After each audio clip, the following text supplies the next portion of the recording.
Welcome to Chowder and Grits. Today is Thursday, August 15th, and we have got a great show for you today. We're branching outside the ACC a little bit. We are talking to our Southern brethren with Southern Pigskin Jim Johnson. We're going to talk a little bit of SEC football in addition to some ACC football, but just wanted to give everybody a look into what we should be expecting from some of the top SEC programs and some of the programs that are still coming along, like Tennessee and programs like that. So, good episode. I think you'll enjoy it. But first off, Tim, what's going on? Hanging out, just hanging out, biding time here, recording a quick little podcast while we wait to go on our grocery run after this. Pretty exciting day. I don't know about you, Justin, but I really, really love the grocery run. Yeah, Sunday I went out to Costco, Tim, and it was one of those Costco trips where you don't realize your membership has expired until you're at the register, and they're like, "Oh, you want to go ahead and renew your membership?" And it's like, "Well, yeah, I guess. I'm locked in for another year because right. I'm not putting this stuff back." And then, that's a good point. It turns out it's a $440 bill, which is like, yep, I guess that's a traditional Costco run. Welcome to Costco. It definitely catches up on you quickly, but it also holds you over for a long time. So you're really saving money in the long run, even though that initial, that price shock really hurts. But, my favorite thing about Costco, Tim, is, getting there, and when you walk in, you've got a different kind of front area that's, they just change it in and out from week to week based on whatever sales are going on.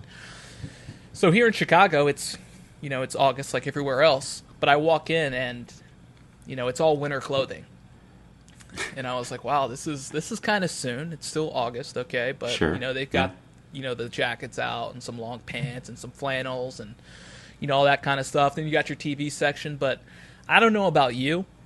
I always do a little loop around the areas where I don't need anything, just to check it out, do a little price shopping. And just to see what's new, talk to the people trying to sell me DirecTV every single time, even though I already have DirecTV. So it ends really, really quickly for me. I'm like, oh, guess what? I already have DirecTV. I already know what you're going to ask me. Don't ask me.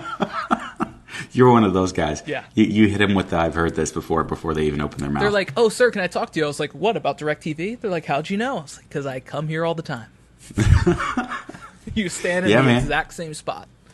They do. Oh, that part's frustrating. I never handle that situation well. I'm such a nice guy when it comes to that type of situation. That's really my weakness, where I kind of just want to say, look, man, I've heard it, but the nice guy comes over, and then I get into a conversation with them, and I can't leave for 6 to 7 minutes as I sweat uncomfortably.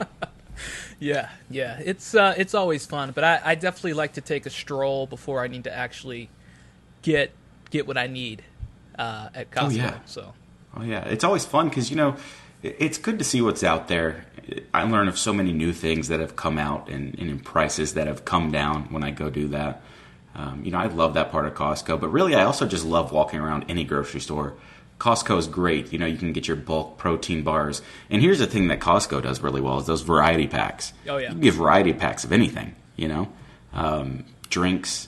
Energy drinks, they always come out with a new mix of flavors, and Costco is the best for that because when you're buying a 90 count of energy drink, you really want the flavors to be varied. So that's great.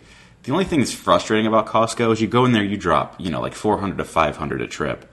You get all your paper supplies that you need, any vitamins that you're taking on a daily basis, but there's always ingredients that you need to cook dinner for the week, for the month, however you do it, that you don't get at Costco. So you always have to supplement Costco with another grocery run that's easily over $100, and then that always hurts. It hurts the wallet, but at least you don't need to make a Costco run once a week like you do the grocery store. Well, see, I've always found the produce section to be kind of fascinating because I'm like, they sell bananas of 6-7 bunches, in one big plastic bag. I'm like, Who is buying this? Because there's no way I can go through that many bananas in a week. Because after a week, bananas are pretty much worthless. You got to toss them.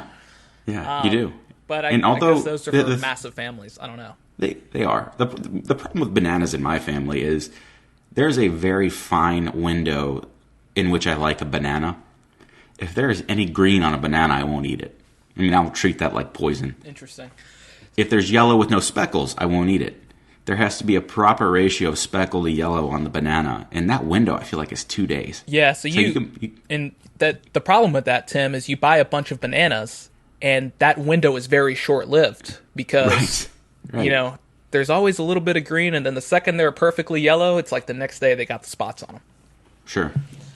And it's downhill from there. As soon as they get the spots, you got about 2 days to really eat them before they turn into complete mush. But it's important. At least the kid and the wife will eat them when they're green, so that really helps me out. I don't feel as much pressure to be, like the banana guy of the family. Yeah. But man, I love a good banana. It's just, for me, it's so hard to time that banana. So if you're listening, big produce, GMO fiends, why don't you design a banana that stays perfectly speckled for more than 2 days? I will eat all of those carcinogens all the time.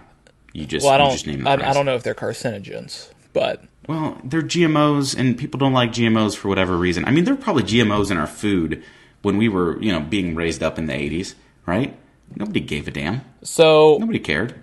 Now we're all upset. I don't get it. I worked at a grocery store in high school, and I would always look at people that I would pretty much see every day. They'd come in, like, the cafe area, and they'd just pick up one or two things. I always look at that person and be like, what is wrong with you? Why do you come in here, like, at least 3-4 times a week? And now I'm that guy, because the grocery store is like right next to my daughter's daycare. If I need something real quick, I'll just stop in there, pop in, grab a Monster, maybe something for dinner that night, and then I'll just head over to the daycare and pick her up. I'm now the guy who I used to hate. Man, it's a smooth transition, right? Yeah. Oh, man. I'm the same way, though. I absolutely love running into the grocery store, looking at everything that's in there. So we're going to go hit up the Publix after this. And I cannot wait to see what I find. And for me, there's a couple of traps, right? It's the energy drink aisle. I like to go see what new Bang flavors they have out. And then the hot sauce aisle, man, it gets me every time. Publix has a massive selection of hot sauce where I am. Yeah. And I leave with a new bottle every time I go out. Yeah. I have to be careful in that aisle because, like, my kitchen's just not that big. Like, we don't have a pantry. That's what you get for living in a 120-year-old house. Sure. So you got to be very selective with your hot sauces. So I tend to stay pretty close to the vest, but every now and then I'll throw, a fancy-looking bottle in there, try it out. Yeah, it's important. Spice of life. Well, now that we're talking about food, we are Chowder and Grits, the podcast for ACC and Hokies football. We asked Jim Johnson with Southern Pigskin, guy that you're going to hear here in a second, what he thought of the name. He liked it, but didn't really get it until we explained it to him. So for those listening for the first time, Chowder and Grits, Northeast Chowder, South Grits. It's pretty easy, right? A little easy, fun wordplay with ACC and food, two things that we love. So be sure to check us out. We're on all of your favorite podcast networks for the most part, unless there's something weird that I don't know about. But Apple Podcasts, you can find us. And just click subscribe. But first, here is our interview with Jim Johnson. All right, we welcome on editor and lead writer of Southern Pigskin, Jim Johnson. Jim, welcome to the show. Hey, guys. I appreciate you having me on. Absolutely. Well, thanks for coming on. But first, why don't you tell us a little bit about Southern Pigskin and just kind of what your involvement is? Sure. Yeah. So I've been with Southern Pigskin for a few years now. I think this is my third year in the editor capacity, but we covered the SEC and the ACC, as well as Sun Belt and Southern Conference football, just, kind of all the teams throughout the South and kind of try to do it from an analytical perspective, particularly me, where we've introduced a new advanced stat, OAYP, this offseason. Then we have myself, BJ Bennett, as the other lead writer, and he's a little bit more of a storyteller than I am. And just kind of provide coverage for each of those teams from each of those conferences through the prism of people who were, born and raised in the South, that have that same passion for football that I think a lot of our readership and most college football fans down here have. Yeah, for sure. I think when you're talking about the South and football, those two things go hand in hand. So it's Absolutely. Just kind of, you got a built-in audience right there. So, over the last few weeks, we've had kind of a variety of guests on, some guys from SB Nation. We had, former Virginia Tech quarterback Michael Brewer, a couple of reporters from, the Athletic, and a couple of newspapers up in Virginia with the Daily Press. But, we wanted to kind of hit on the SEC a little bit today. So why don't we go ahead and get started there? So, the SEC has long been known for elite defense. And it's not that that's not still the case, but you've got teams like Alabama, Georgia, LSU, obviously, that are leading the way. Georgia and Bama are doing it on both sides of the ball, but it feels like offense is starting to kind of take the league by storm. Are you seeing that same trend, and how do you think teams are starting to adjust recruiting-wise? Yeah, and I don't think it's that the defense is getting worse in the SEC. Obviously there's fluctuation from year to year, just like there is with any unit, with any team, with any conference. But it's that the offenses have gotten a lot better in a hurry, and that's in part because the SEC was playing catch up for a while.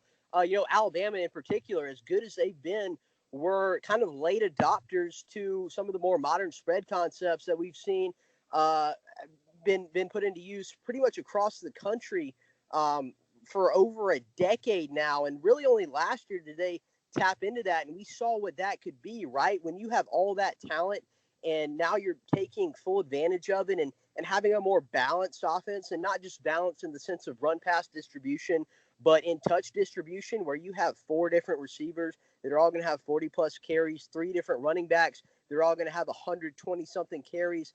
That is kind of the pinnacle of the modern offense, and we just hadn't seen that. Well, lo and behold, they kind of adapt that, albeit with a pretty generationally good quarterback, which certainly helps. I mean, that's where it all starts. But those concepts coupled with the talent, and they had probably the second best offense in the country, in my opinion, last year, behind only a historically good Oklahoma group. But yeah, you raise a good point. It's not that the defenses have gotten worse. It's just the offenses have gotten better, and that's because they're finally doing, pretty much across the league now, what teams in the Big 12, what some Big 10 teams, Ohio State, namely, and Penn State to some degree, what Pac-12 teams have been doing for a decade. But yeah, I do think the offenses have gotten better. There's still elite defensive talent. The numbers just may not reflect it like it used to because of the pace of the game. Yeah, the pace of the game's definitely changed, and really kind of the oddball out of that group before Tua came along was Alabama.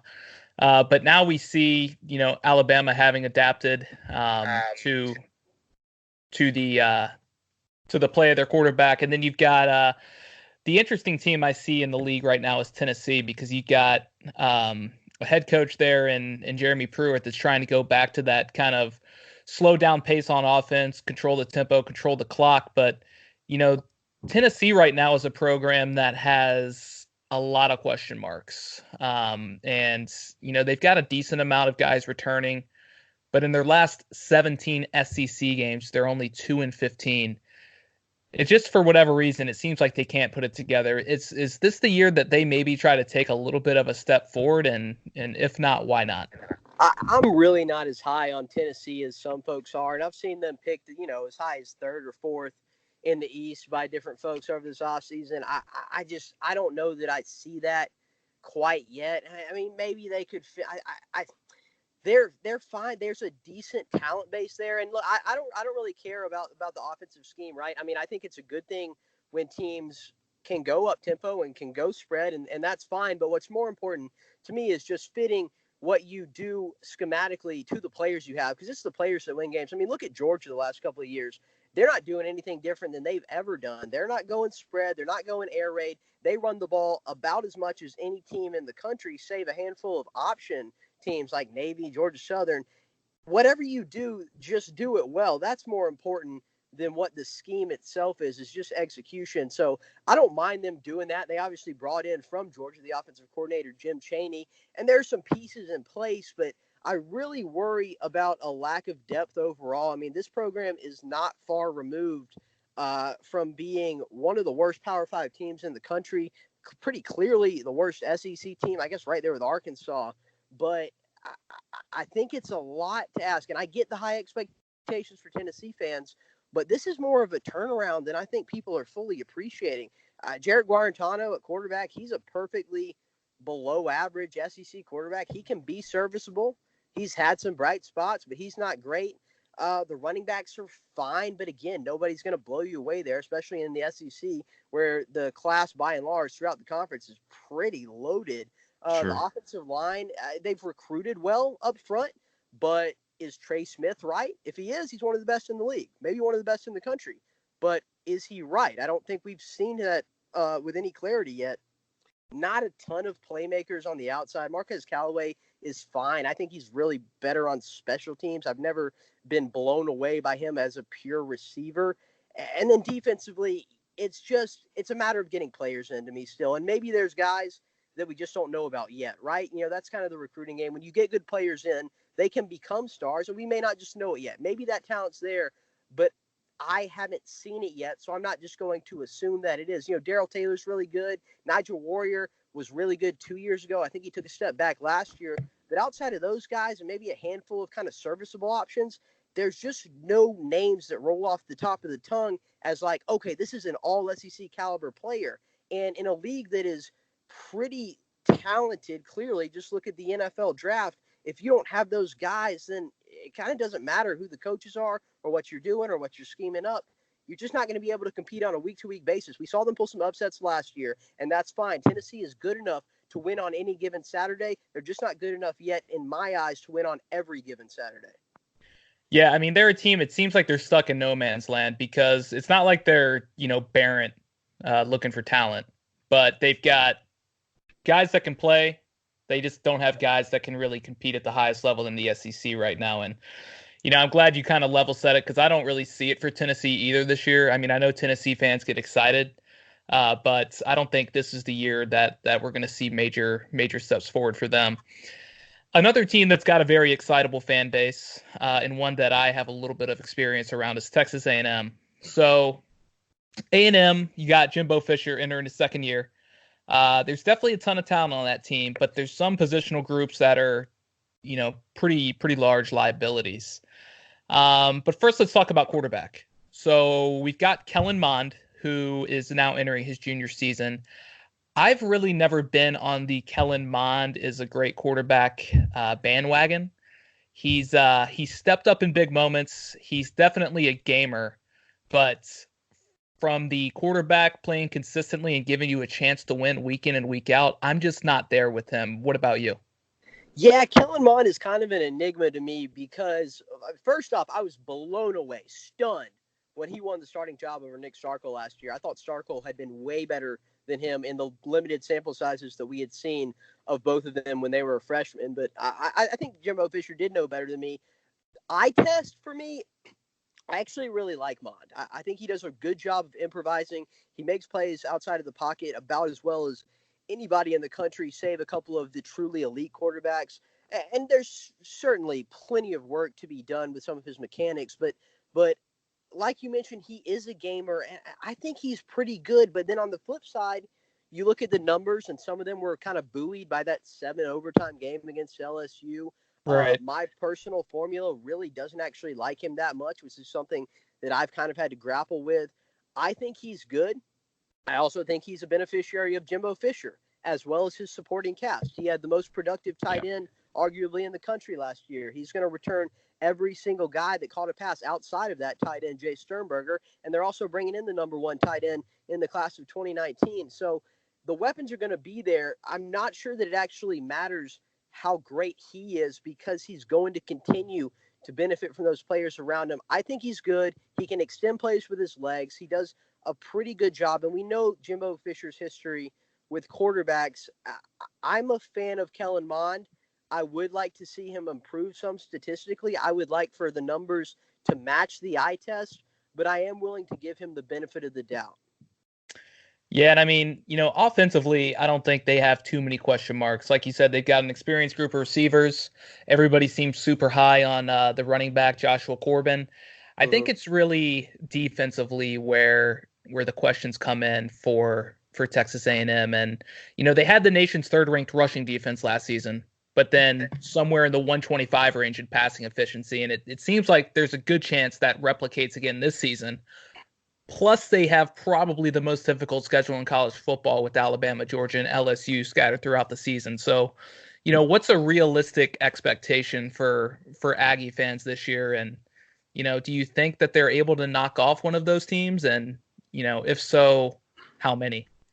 I don't. I mean, I'm just being honest. I don't. They're not going to beat Georgia. They're not going to beat Clemson. They're not going to beat Alabama. It's a brutal schedule. I had them in South Carolina, 1A, 1B, as far as the toughest schedules in college football. As South Carolina has that same terrible trio to have to play. But yeah, defensively, it is interesting because the rush defense was really good last year. I think Mike Elko in his first year did a pretty awesome job. But he also had a lot of talent to work with. Tyrell Dodson, Atara Alaka. There were a lot of guys in that front seven that had a bunch of experience. So it wasn't like he was having to mold these new players. Now, the only returning starter or really even meaningful contributor in the front seven from a year ago is defensive tackle Justin Matabuke. And I wrote about this for Southern Pigskin at SEC Media Days. I think he's going to be the most valuable defensive lineman in the SEC this year. Not the best, because I wouldn't put him over Derek Brown, not over Raekwon Davis or Rashard Lawrence at LSU, but the most valuable because they lose so much. So he has to be really good again. And last year, I question whether he was super productive because he's awesome or whether he was super productive because of all the attention that was drawn away from him on account of all those other playmakers on the defensive line and in the linebacking core. There's talent, clearly. That's another program that's recruited really well. But when everyone recruits well, as they do in the SEC, how much does it really matter if those guys are inexperienced in particular, like this group's going to be? So the secondary's got to be better. I mean, that's the thing, is the pass defense has to be way better to make up for help mitigate whatever losses there are up front, especially in the short term as that group tries to find its legs. But as far as beating any of those big dogs, I don't think so. If I'm a Texas A&M fan, I know it's hard. I know you're paying Jimbo a ton of money. I know the expectations should be high, coming off of last season, but it's going to be worse before it gets better. And that doesn't mean that this is a bad team. This might be the best 7-5 team in the country, but that's just the reality of the situation. Sure. And I kind of have faith, especially with Mike Elko. I mean, seeing what he did at Wake Forest with much less talent, you'd have to think that defensively they're going to improve just with some more familiarity with Elko and what he wants to do defensively. But what a brutal schedule. I mean, you talk about an absolute just gauntlet that they have to go through. I think 7-5 might be selling them a little short, but then again, with that schedule, it's hard to really see them as we talked about picking up any of those three games we mentioned. So it'll be tough, but I wouldn't be surprised if Elko was able to make big strides. Well, and to your point, as far as the schedule goes, the one biggest key I would have for Fisher and that team this year is you can't let Alabama, Clemson, or Georgia beat you twice, right? We see that all the time. Sure. Where like LSU will go play Alabama when they're undefeated, and then all of a sudden they rip off, 2 straight losses to Arkansas and Ole Miss or whoever. It's a thing where, okay, you can take your beating, but you got to get right the next week. And that's where you can see Texas A&M actually show some real improvement this year, if not in the win-loss column, just by team strength, the eye test. That's really what I would be looking for more than anything as an A&M fan. Would you say, though, that A&M is, and maybe Jimbo Fisher, I should say, is in kind of a extremely tough situation down there as far as what they're expecting from a, let's say, national championship return on the amount of money that they're giving him, just because of the division he finds himself in inside the SEC? So you've got Alabama, Auburn, LSU that you're constantly being compared against. A&M has probably the most money of any school in the entire country. They've got an extremely passionate fan base, an impatient fan base. They just made a bunch of investments into the stadium. When is it where, if Jimbo doesn't have a national title in 3-4 years, when do we start to hear kind of the knocks on the door for somebody else? I mean, honestly, probably sooner than we should. It's so impatient now. And I know it can be frustrating for fans, but it's frustrating for me to not give these guys, especially proven guys. I mean, Jimbo's got a ring. They're like, last year there were only like 3 coaches in college football that had a ring. I know with Mac Brown and Les Miles coming back, it's up to like 5 now. I guess Urban left, but people don't win. No one wins national championships. Nick Saban and Dabo Swinney win national championships. You got to be patient and give these guys a chance. And this year with the schedule, you just kind of got to chalk it up.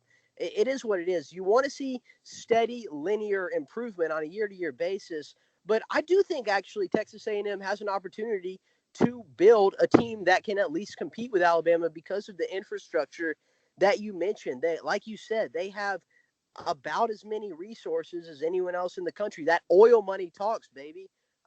I mean, they have a coach who has that national championship pedigree, which very few teams can say. They are in a talent-rich state. I wrote about this when he was hired.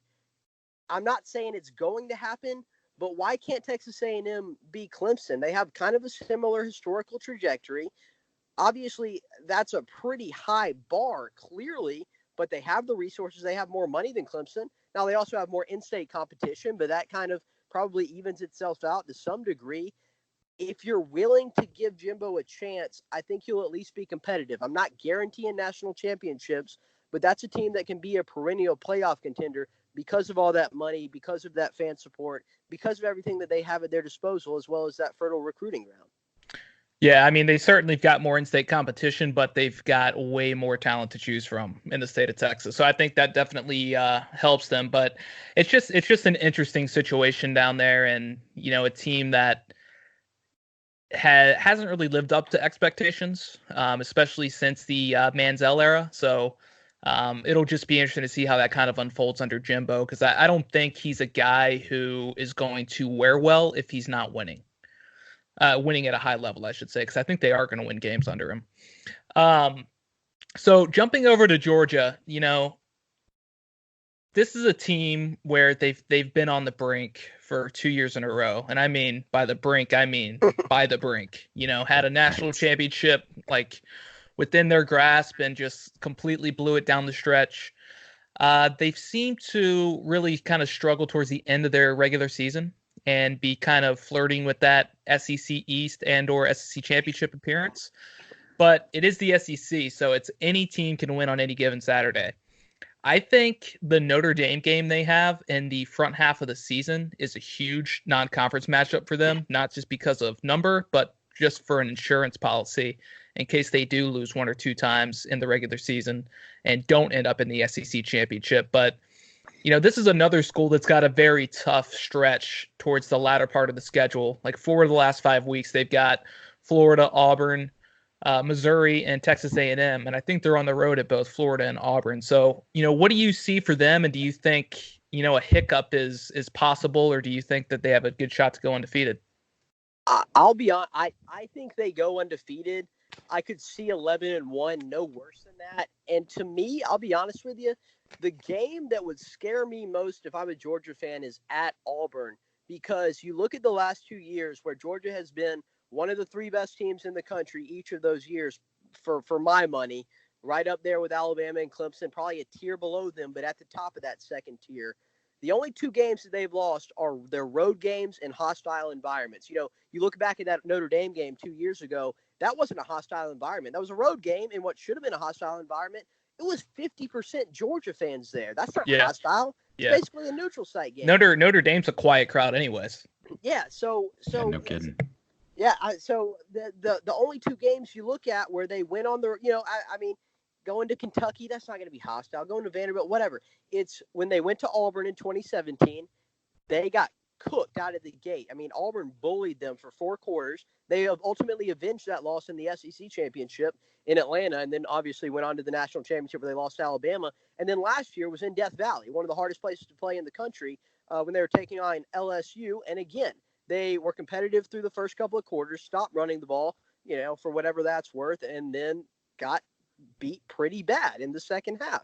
So basically, they are 0-2 in hostile road environments during this Kirby Smart stretch of dominance. And that's about the only nitpick you can really have of that program during that stretch. It's one of the only nitpicks I think you can have of Jake Fromm, the star quarterback, during that stretch. So that's my thing. I want to see them do it in a hostile environment.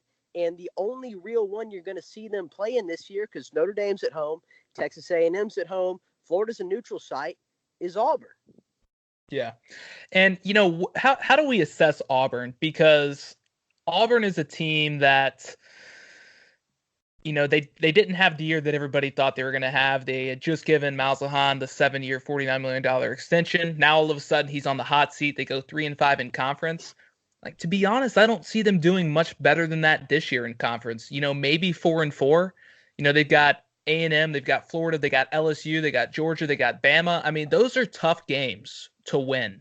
So, I mean, what's your assessment of Auburn? I mean, I know at Auburn is always extremely difficult, but just from a, you know, overall standpoint, do you think this is a make or break year for Malzahn, or where do you think they end up? Yeah, it definitely is. And obviously the most important thing that he's got to do is make that quarterback decision. I think we'll see both of them early on, but by the time he gets into conference play, I think their opener in conference is Texas A&M. He's got to know who his guy is. He can't do any more of that multi-quarterback system that he tried to do a few years ago when it was Jeremy Johnson and Sean White and John Franklin, and it just doesn't work. You got to have your guy. And if it's Bo Nix, a true freshman, that's fine. If it's the redshirt freshman Joey Gatewood, that's fine too. But they need to know that, and you need to know that. I'm being optimistic about Auburn, and I think there is reason to be. They have some legitimate playmakers on the outside. The running game, that has to be better, and I think that it will. Not so much because of the running backs, who are both serviceable, I think, but the offensive line. They return all 5 starters up front, and then the defensive line. And ultimately, football is a game won in the trenches, right? I mean, we can spread it out and talk about getting playmakers in space and RPOs and whatever else, but football games are still won in the trenches, offensive linemen and defensive linemen and quarterbacks, obviously. But that's what it's about, having a good quarterback, protecting that quarterback, and then getting to opposing quarterbacks. Auburn, to me, might very well have the best defensive line in the country. Derek Brown's going to be a top 15 pick at worst, unless something just goes horribly wrong. The linebacking core is going to have a new look to it, but they have recruited really well there. And the secondary returns all but one starter. So the defense is going to be legit. The offensive line is going to help whoever that new quarterback is, as will the skill players on the outside. And if they can run the ball, that's what makes the whole offense work. The offense didn't work last year because they couldn't run the ball, because the offensive line wasn't very good, because they were breaking in a bunch of new guys. And so Jarrett Stidham had to carry way more weight on his shoulders last year than he did 2 years ago when Auburn went to the SEC championship. So if you can run the ball in that offense, it's going to work, even with a freshman quarterback. And defensively, they're going to be awesome, especially up front. I think Auburn can be good, but like you said, that's a team that their record probably won't reflect it. That's a team that will probably be better than their wins and losses ultimately show. And if I'm Auburn, that doesn't make it acceptable. So, yeah, this is a make-or-break year for Gus Malzahn. I'm not optimistic about his future, but if I'm an Auburn fan, there are reasons to be excited about this team. And, as always with Auburn, they're the most unpredictable team in the SEC. Anytime we think they're going to be bad, they go, win a national championship. So who knows? Well, I mean, if you think they opened the season with Oregon, if they somehow manage to lose that game, are you going to hear, Malzahn on the hot seat or calls for his head right off the bat? Yeah, it's going to go south really quick. It's already such a weird situation. Going back to last year, he actually took money off his buyout in an agreement with the school so that he could even come back this year, which if I'm me, I'm like, okay, fire me. I'll take the full buyout. But I guess he really wanted to keep that job. But yeah, this thing is pretty combustible. They need to take care of business, especially early. And maybe he can absorb some late season losses. If he can beat a Georgia, heaven forbid, win the Iron Bowl, then he's not going to get fired. He just won't. But if this goes south early, he may not make it, into November. That would be interesting. Another team that has had kind of an odd offseason is Florida. And so I think Dan Mullen's done a nice job there. But this Florida team has had a lot of negative issues off the field, violence against women accusations. And it's not just been one guy. It's been about 4 guys. Mm-hmm. So that's led to a number of guys transferring. We've seen a number of recruits decommit. And it seems like this year, talent-wise on the field, they're going to probably be fine. It's really next year and the year after that, let's see if that recruiting attrition kind of catches up with them. But, Florida does have a little bit of hype heading into the season. But do you think Felipe Franks and company can kind of maybe even threaten Georgia for that SEC title? I don't. I actually think it's going to get a little bit worse before it gets better. And I really like the long-term outlook of that program under Dan Mullen. This is a guy that had Mississippi State ranked #1 in the country at one point. I mean, if you can do that, you're a pretty good coach. And I do. Genuinely really like Dan Mullen and think he does a good job. But I just think they weren't as good last year as their 10 wins would indicate. I think typically that sort of thing turns around, right? Lady Luck, when she favors you, generally that kind of goes the other direction at some point. Maybe it keeps going for now, but at some point it's going to regress to the mean. I'm not saying they can't get to 10 again. I think this is more like a 9-win team to me on paper, but the offense is really good. I think this is quite clearly the best collection of skill position talent that they've had since, Tim Tebow was there, probably. Felipe Franks is fine. I was not high on him at all under the previous regime. I still don't know that in a vacuum he's a great quarterback, but with Dan Mullen, he is a perfectly above average, very serviceable quarterback. And I think it's a lot more schematic than anything, but that doesn't really matter, right? It's about the results, not the means. So the offense is going to be really good. The secondary is going to be awesome. C.J. Henderson might be the best cornerback in the country. I'd probably have him, top 3 at worst. 3 returning safeties are going to be able to kick Trey Dean into kind of that star, or nickel cornerback position. And they get Marco Wilson back, who was actually supposed to be their #1 corner last year before he got hurt, and Henderson emerged. Where I'm concerned about them is up the gut. Edge rushers are going to be fine. Jabari Zuniga, John Grenard transferring from Louisville. I think Grenard's going to be really, really good for them in that Ja'Kai Polite role since he departed to the NFL. But I'm worried about the interior of their defensive line and the linebacking core, and I worry that good SEC teams are going to be able to run the ball really effectively on them. And if you can't stop the run, then you can't stop anyone. So I think Florida is going to be good. 8, 9, maybe they can squeak out 10 wins. They'll go to a good bowl game, but I think it's going to get a little bit worse before it gets better. Yeah, and as you mentioned, Polite and Jefferson are going to be really hard to replace as far as their tackle for loss and sacks numbers. So I'm also concerned about the edge rushers. Zuniga's incredible. There's no question. Zuniga's good. But they're going to need to get some production out of other people. And you probably know better than me on what their prospects look like. But I know that whole defensive front is kind of where the concern lies with Florida. Yeah, absolutely. And I do think John Grenard transferring from Louisville can have a big season. He sat out last year at Louisville when he got hurt. It went into the transfer portal. He's eligible right away. And he's kind of a similar player to Polite in some respects. I think Polite he was probably a more technically sound pass rusher, but Grenard's stronger than he is. He's just going to be able to bull rush guys and probably have a pretty high win rate. So I think the edge rushing will be at least good, if not great. But the interior D-line is it's a little dicey. Yeah, it's definitely Zuniga coming back was huge for them. There's no question. What kind of noise do you think Missouri can cause this year, even with their postseason ban? I mean, they're still a team that's pretty solid. They've got Kelly Bryant coming in from Clemson. Do you expect them to play spoiler a bit?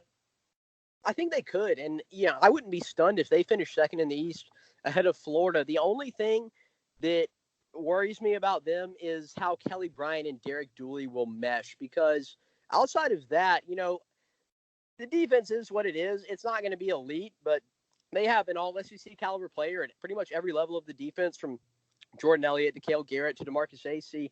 And the offensive line is, in my opinion, going to be the third best in the SEC. Really solid there. I would only put it behind Georgia and Alabama, and Georgia has the best offensive line in the country. The offensive skill talent is pretty awesome. They got Jonathan Nance, a transfer wide receiver from Arkansas, who was probably Arkansas's best receiver 2 years ago and then sat out last year. They have the best tight end in the country in Alberto Kue-Benam. I think Larry Roundtree, a running back, is kind of a compiler, but, Jonathan Johnson, really good slot receiver. And Roundtree's fine. I mean, he's not bad. The offensive line's too good to let him be bad. The only question for me is how Dooley and Kelly Bryant, can they compromise? Like, what is that going to look like? Because I'm really not that big fan of Derek Dooley. He's never really impressed me. His offenses at Louisiana Tech were some of the worst in the country. at Tennessee. They were never anything more than mediocre until his last year. And his last year, the offense was pretty good, but he still got fired. And then even a year ago, well, Missouri's offense was elite. It was one of the best in college football. It was much better during the second half of the season. They averaged almost a full yard per play more, I think, over their last 6 games than their first 6 or 7. And that was less a result to me of increased comfortability between Locke and Dooley so much as it was they got back to some of those concepts that they had so much success with the year prior under Josh Heupel. So I don't love Dooley, and I also don't actually love Kelly Bryant. I think outside of the 4-game stretch in 2017 up to and including the ACC championship, Kelly Bryant largely held Clemson back. He is a below average quarterback to me. He's a good runner, not even a great runner. And if Dooley can find a way to tailor that offense to him and make it work, I think get Okue Benam clearly heavily involved, run the heck out of the ball with that offensive line, it can be good. But if he tries to fit a square peg into a round hole, that thing could get pretty bad. Yeah, and that's the good part is that line is anchoring that team. So Kelly made a great choice going into that offensive line. You know, I think they led the SEC as far as sacks and TFLs given up, as well as I think averaging over 200 yards a game on the ground. So they are an absolute beast of an offensive line and returning 3 or 4 of those guys, I think. Yeah. So you have to imagine that's going to lend itself pretty well to Kelly. And as a guy who's pretty familiar with Kelly, I have some of the same concerns you do. But I'm really, really excited to see what he can do in the SEC.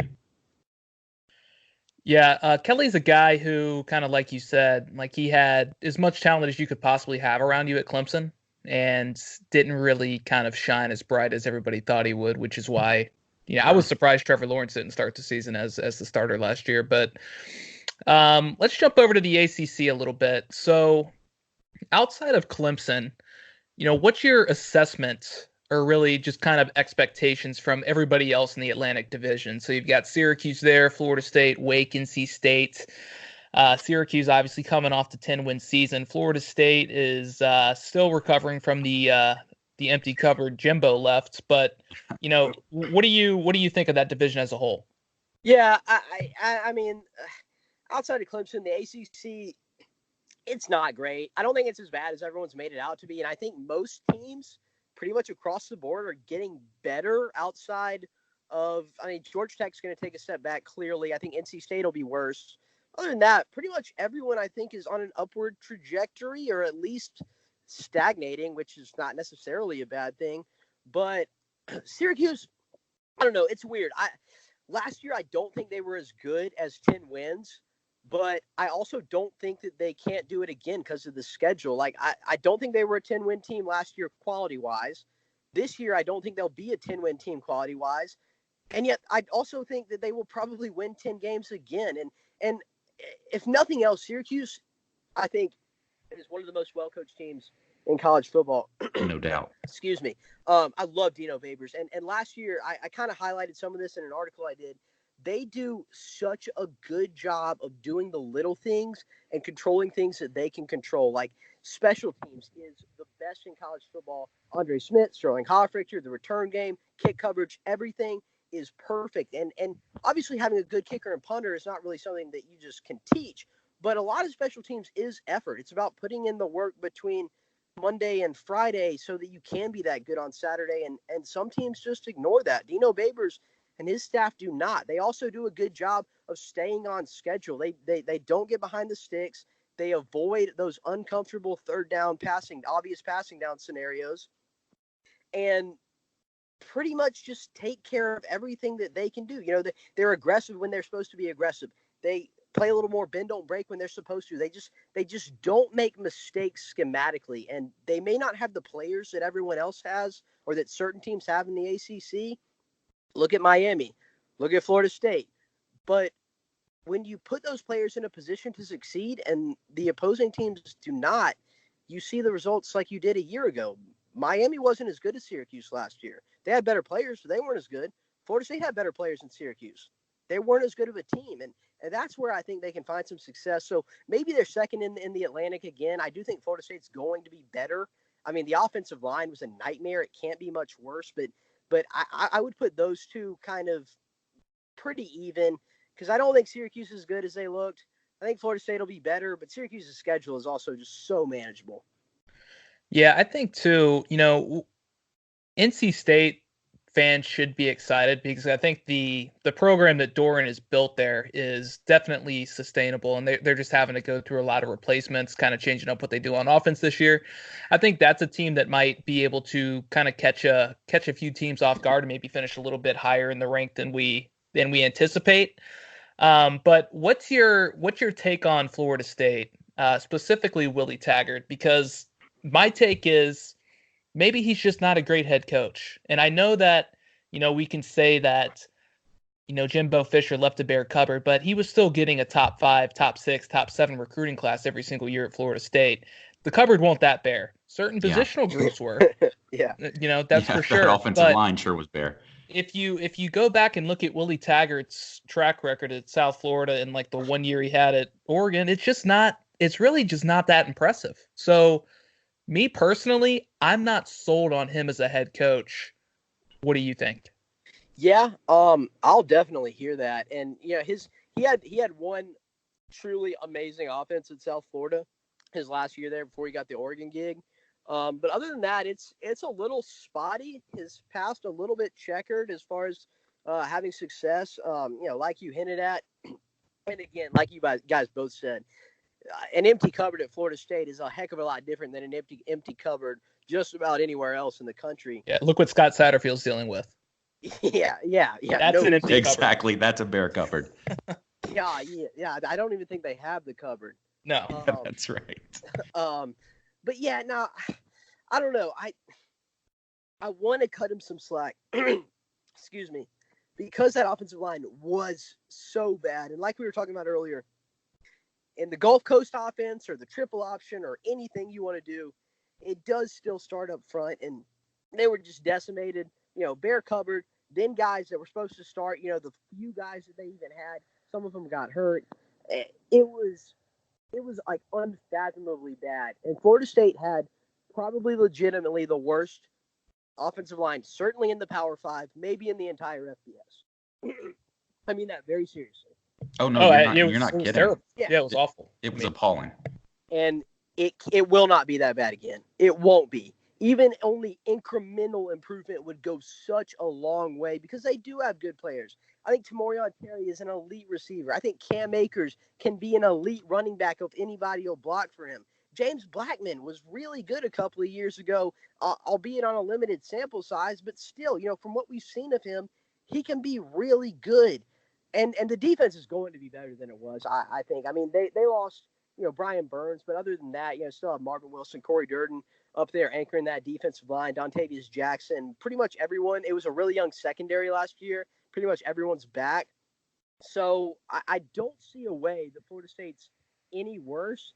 And while they may not be way better, like contending or competing with the likes of Clemson, or maybe even, maybe they're not as good as Syracuse. Maybe they're not as good as Virginia. It's going to be a lot better. They are going to go to a bowl game. And I could see them, winning probably at least 8 games, maybe 9 games. The schedule's not as friendly as Syracuse, which I think will probably bite them in the race for second in the Atlantic. But again, I want to cut Willie Taggart some slack because that was like unfathomably bad what happened to that offensive line. Yeah, we'll see. I mean, this to me is the year for Willie, and then he's out of excuses. And yeah. I don't know if they're going to do enough to like really sell me. And you don't have to sell me because I'm not a Florida State alum. I'm not a Florida State fan, but their fans are, they're getting a little itchy right now. So we'll kind of see what happens. On the other side, you just kind of alluded to it a little bit. You got Virginia over there in the Coastal. You also got Miami, Virginia Tech. And so those are the 3 teams that are really kind of trending up, I would say, in the ACC, or at least have a little bit more excitement than, everybody outside of North Carolina in that division. Yeah. But what's your take on Virginia this year? Because they're getting a lot of hype, and my theory is the athletic program has a lot of momentum at the moment. But outside of Bryce Perkins on offense, I don't see anything there to be excited about. So if a defense can lock in on him and contain him, and they've got a year of film to look at him, I'm not expecting the same Bryce Perkins that we saw last year. Yeah.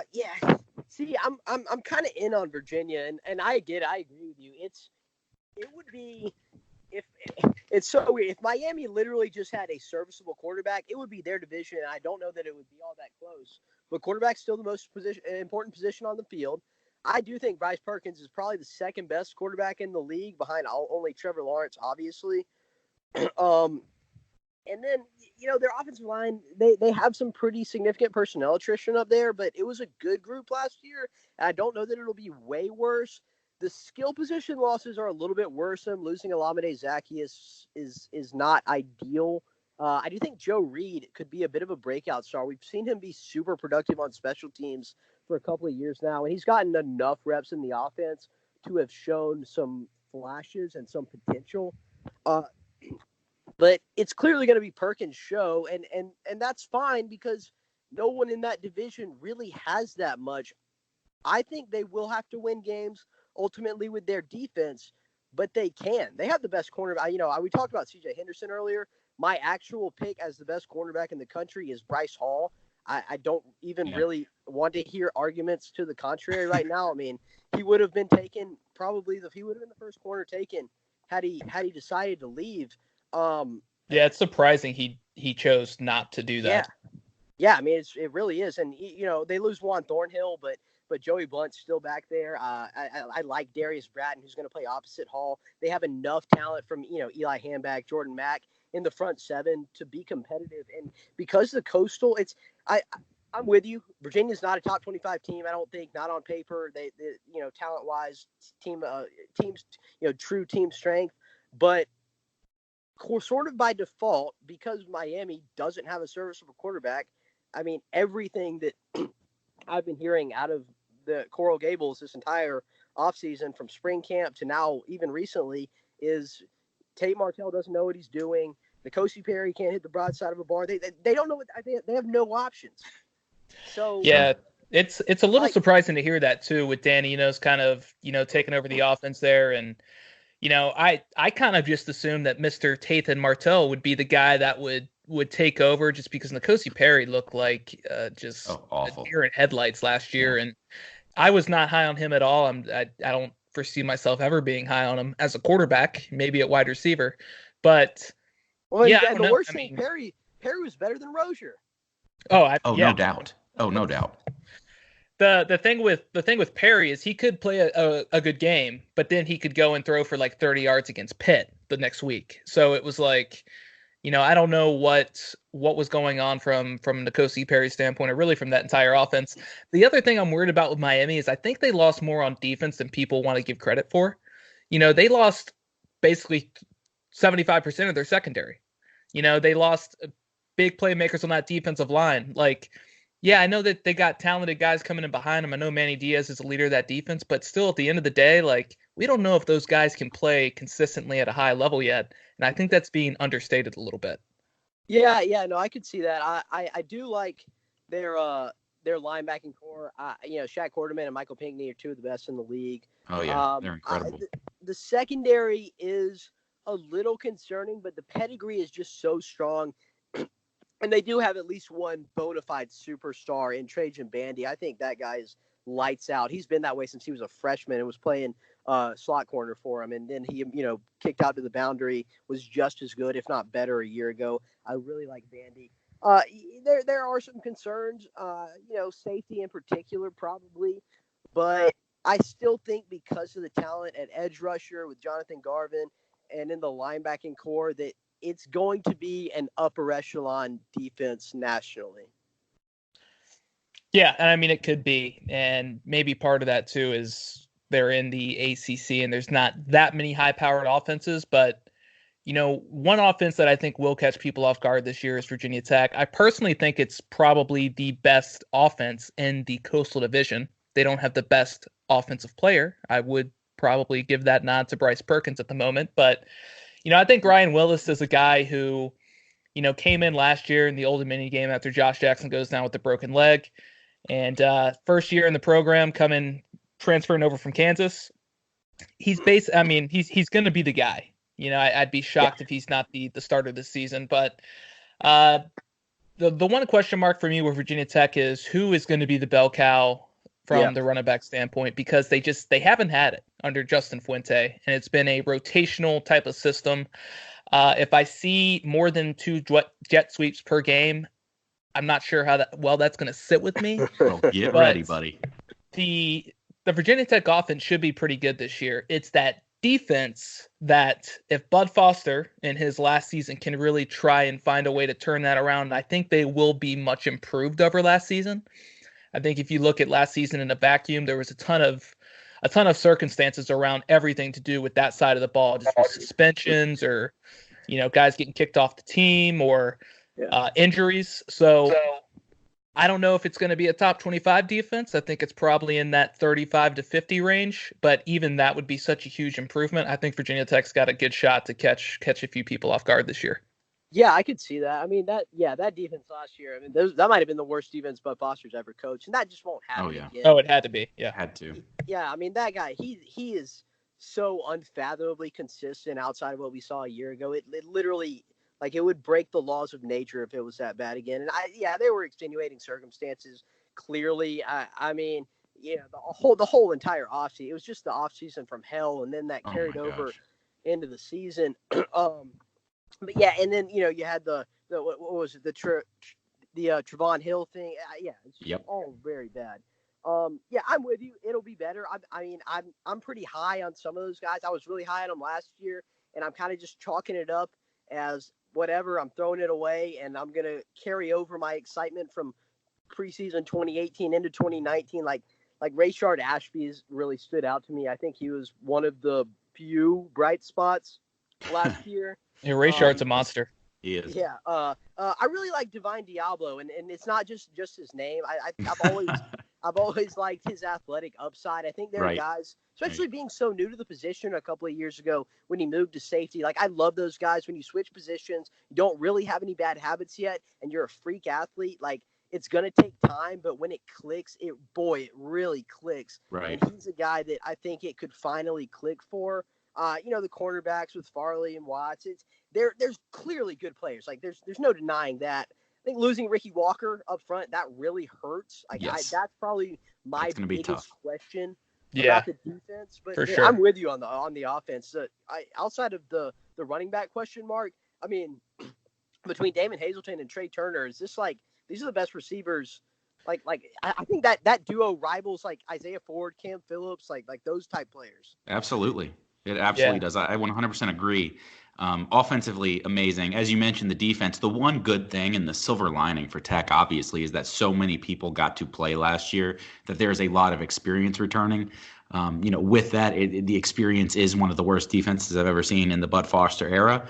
And you nailed it with Divine Diablo. I think as a guy who came over as a wide receiver, he's able to give you a dynamic playmaking ability. He's rangy.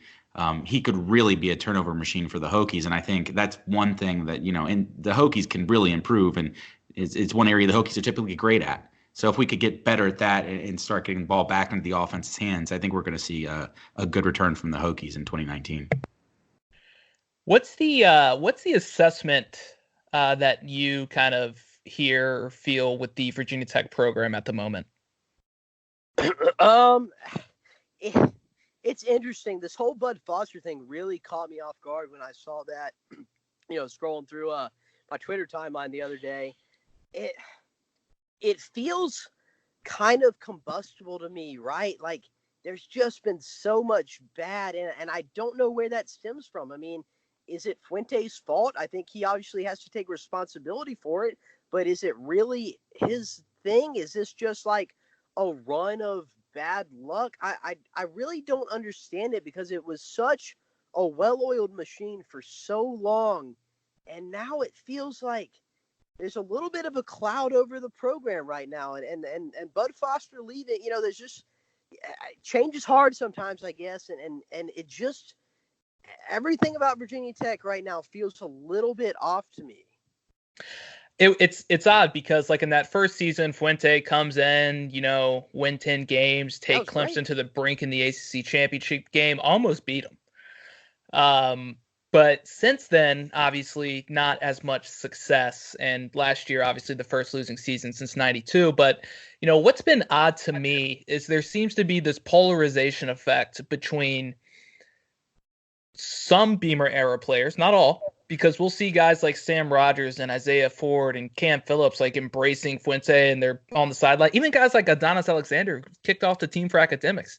He was on the sideline last year at games with Stroman and Settle. So all Beamer guys. But then there's other guys like Trayvon Hill or, Mook Reynolds. I'm not sure I had an issue with Fuente. He just had a felony drug charge, got kicked off the team. It happens.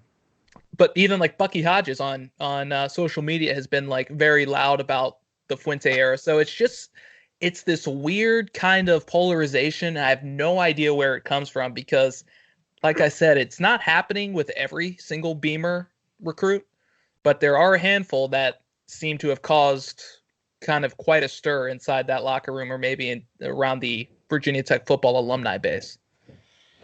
Well, and I think it's Scott, excuse me. I think it stands out more because it's kind of the dichotomy between the culture under Beamer. Like this, I feel, not to this degree. You don't always have coaches resigning over extramarital stuff or whatever. But, these things happen. Like most programs are not all sunshine and flowers. And for a lot of years, Virginia Tech kind of was. Like it was pretty smooth. So I think it stands out a little more. Like it's weird to see it, which maybe heightens, your kind of sensitivity to it whenever something does happen. Again, and now nationally, things do not happen to this degree at every school, but I do think that it may not be as bad. It just feels so different from what it was that it seems worse than it is. Yeah, I mean it's a fair assessment. So, I mean we'll see. I think winning kind of cures all. So I think if Virginia Tech, I mean they don't have a difficult schedule this year. If you look at it, they've got Virginia, Notre Dame, and Miami. Those are their three toughest games. Otherwise, like eight wins has to be the bare minimum that they get, and let's see if they can get to that 9-10 win mark. But talking about some of the big ACC, SEC matchups this year, nothing too unfamiliar stands out. We've got Miami, Florida, kicking off the season next weekend, which I don't think they've played in about a decade. So that's going to be kind of a fun way to start the season. And then the big one, I think, upset alert, Duke over Alabama. What do you think about that? Well, I know I am excited about Miami, Florida. I'll be down there in Orlando for it, so I'm looking forward to that. And honestly, I was leaning Florida all offseason. The more I look at it, though, Miami's defense scares me a little bit because of that front seven, like we were talking about. And Florida only returns one starter on the offensive line. Now I'm probably gonna end up picking Florida, but it's scary. The offensive line attrition, coupled with Miami's front seven and their pass rush, it could get pretty hairy for Felipe Franks down there if that O-line doesn't gel pretty quickly. And then as far as Duke, Alabama, yeah, that's gonna be a fun one. Oh yeah. I'm not sure which game I'm more excited for, that one or Louisville and Notre Dame on Labor Day. Like who was in charge of scheduling that? Because that was a big scheduled when Louisville had like good players like Lamar Jackson. Yeah, I mean, sure, that needs to be a flex spot from now on. But I think the Miami-Florida game is going to be a fun one. I think it's kind of going to be a battle of which offensive line performs the best because both teams have question marks on offensive line, and Florida's got a better, or I'd say a quarterback advantage over Miami, but it's not like he's a top 5 quarterback in the SEC either. So you get the pressure on him. Who knows what happens, and of course it's the first game of the season, so it's always so difficult to kind of judge where teams are at. But outside of that, we always like to wrap up wrap up our interviews with a little bit of rapid fire. So I'm basically just going to ask you a question, and you're going to spout off whatever comes to mind. So first one's pretty obvious. Thoughts on the name Chowder and Grits for an ACC podcast? I don't get the reference, but it's awesome. So you extend up to the northeast and you go down to the southeast. So you got Chowder in the north and Grits in the south. Okay. That's actually pretty good. All right. So best grits in the south. Best grits you've had. There you go. That's a great answer right there. Yeah, that's a perfect answer. Got to make sure she listens so you can get credit for that one. Yeah. Who will win the SEC East? Georgia. Tough question here. Most delusional fan base in the SEC. Tennessee. Oh, easy. That was easy money. Yeah, it's definitely Tennessee, but I think A&M is a close second. Yeah, I can see that.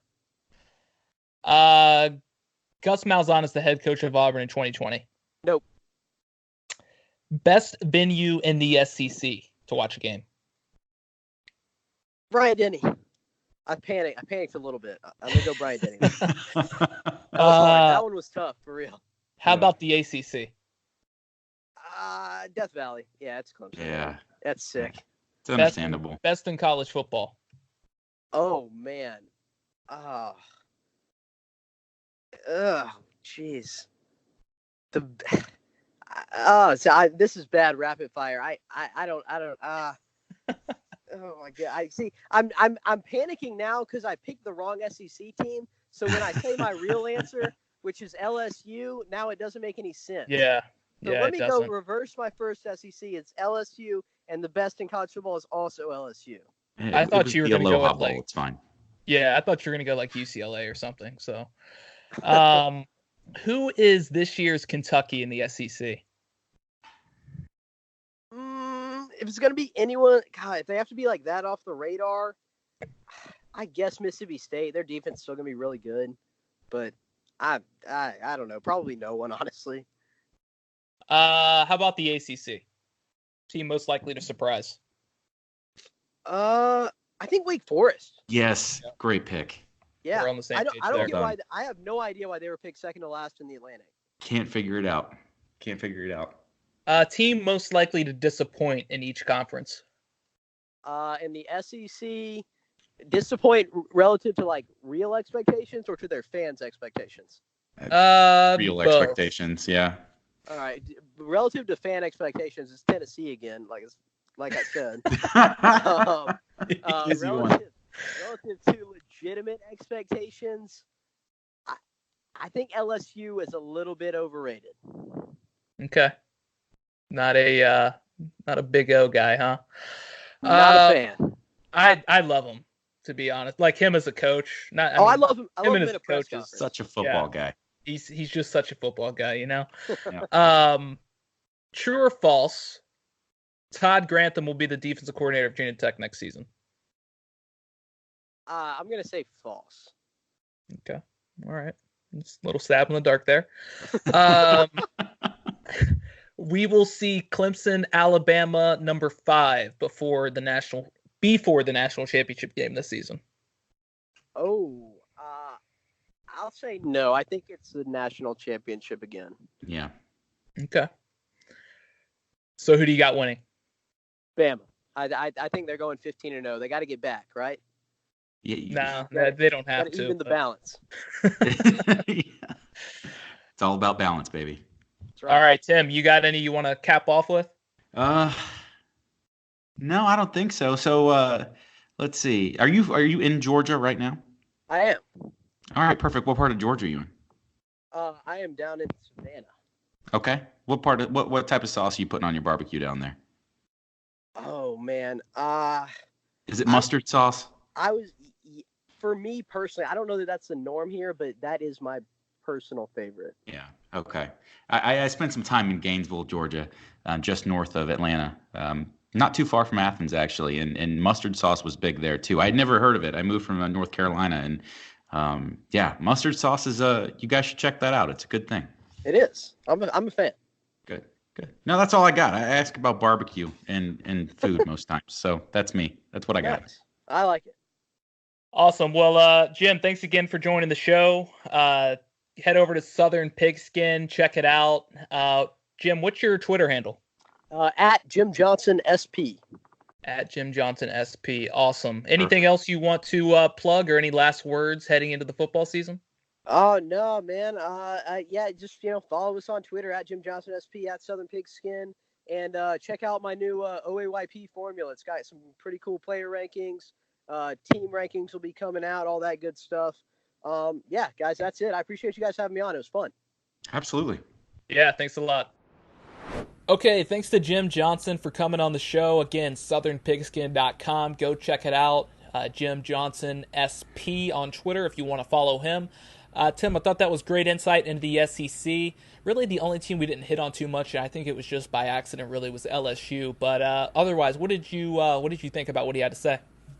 I mean, the most humorous takeaway for me was, I know a lot of Tennessee fans in my personal life, and it's good to know that they are thought of as delusional just outside my friend and family circle. So that was really good to hear.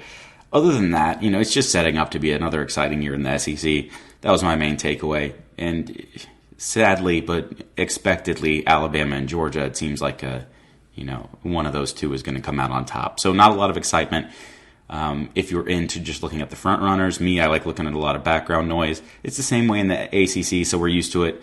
It's Clemson's title to lose, but man, it's going to be exciting. I think after Alabama and Georgia, it's a real cluster of a bunch of teams that are very, very, very good. And I think getting to see those teams go head to head and see if they can pull a couple wins off of Georgia and Alabama is going to be a lot of fun. Yeah, so being an ACC guy, you don't want to necessarily admit that the SEC is superior, but they're the better conference depth-wise. Sure. But that being said, with Georgia this year, I really like Georgia. I think Georgia will find a way to go undefeated, at least in conference play.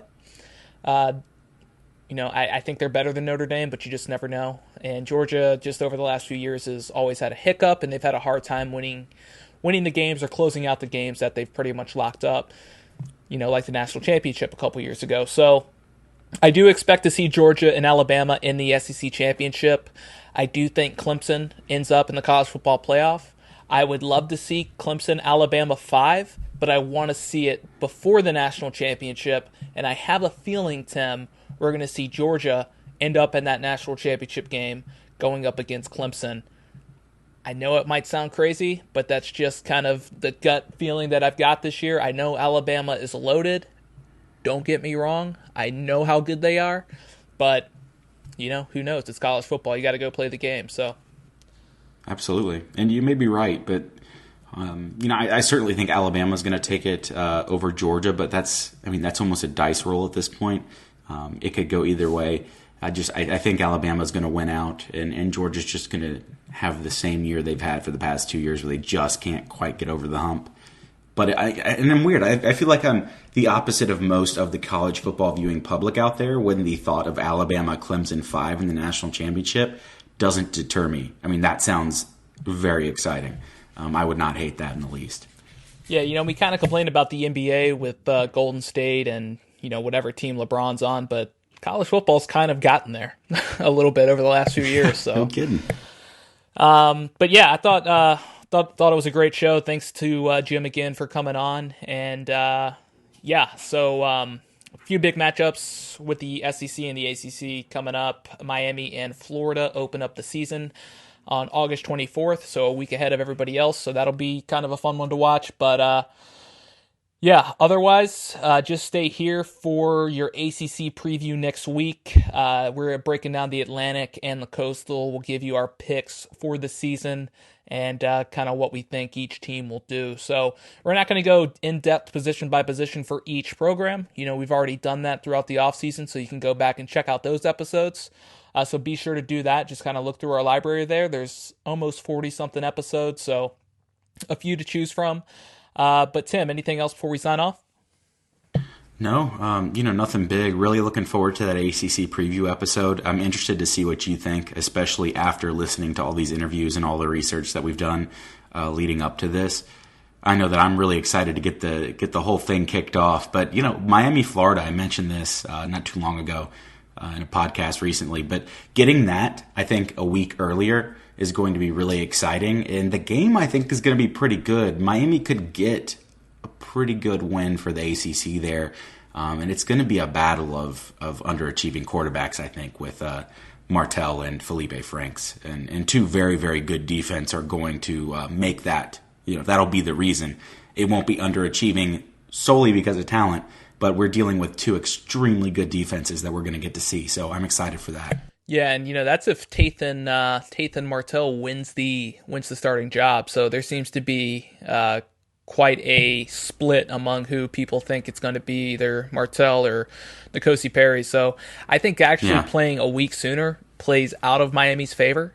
I think that's probably going to be a challenge for them, just because they do have so many questions on the offensive side of the ball. So, we'll see. I think Florida's a better team there. I think Florida probably wins that game, but it would be a nice start to the season for the ACC. Sure would. And yeah, I'm assuming obviously that Martell wins that job. But I mean, part of that is because it's personal bias. Honestly, from what I've seen from N'Kosi Perry to this point, it would just surprise me if he ended up winning that job. But maybe he's made, plenty of strides with Enos down there in Miami. So we'll see. I'm ready to get this thing kicked off, man. Absolutely. So we are Chowder and Grits, the podcast for ACC and Hokies football. Like I mentioned earlier, you can check us out on Twitter. You can check us out on Apple Podcasts, Spotify, TuneIn Radio, Stitcher, and Google Play Store. If you want to follow Tim or I on Twitter, I'm at It's Coachiola. Tim's at Timmy Jim. You can find us on the Chowder and Grits page as well at Chowder and Grits. Be sure to follow us there. Tim, why don't you tell these people what they can do for us? Tell your friends, share our content, whether it be on Twitter or Facebook. Just give us a little share. Post to us, comment to us, let us know what you're thinking and what we can do to make this show better. We'll be happy to do it. Also, one thing that we don't really mention, tell your friends that may or may not be plugged into our social networks that there's a podcast they can listen to, because I know if you're like me, you know plenty of guys that love ACC football. So do that. That would be a huge help. It helps us get the ball rolling. And as I've mentioned on just about every podcast before, we really are seeing the uptick in listens on our end. And as we're nearing our 40th episode and surpassing our 40th episode, we intend to keep this going for a long time. And you guys are going to be the fuel to that, the catalyst. So we appreciate it. And we look forward to the ACC preview show next week. See you guys later.